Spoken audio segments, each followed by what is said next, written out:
As cases of COVID-19 surge, hospitals across the country are at a breaking point. Now the American Red Cross says one treatment that could help the sickest patients is in short supply: convalescent plasma. Elise Preston has more on the critical shortage. Georgia urgent care nurse Amanda Salt has worked tirelessly through the pandemic. This past summer, the frontline hero became a patient battling the coronavirus. I've heard patients talk about it, but I never experienced it till that moment. You have a very overwhelming sense of doom. Struggling to breathe, Amanda was hospitalized and declining fast. She says she doesn't remember much, but this snapshot taken by her nurse. She says, "We're going to take a selfie because we're going to remember this moment because this moment's going to save your life." And it did.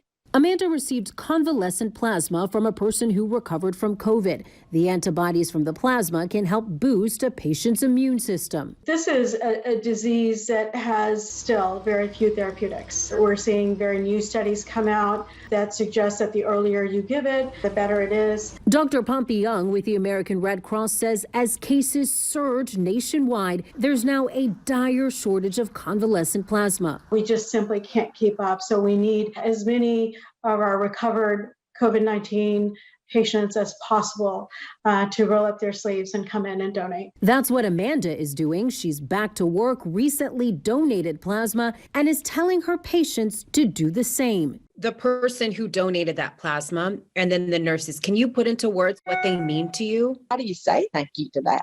I could never, ever tell them thank you enough for giving me a second chance on life. The grandmother is grateful she's alive and able to help someone else in need. Elise Preston, CBS News, New York. Some fully recovered COVID patients can give plasma every 7 days as long as they still have antibodies. If you don't have COVID-19 antibodies, you can still help. The American Red Cross says the need for blood and platelet donations is constant, especially during this pandemic.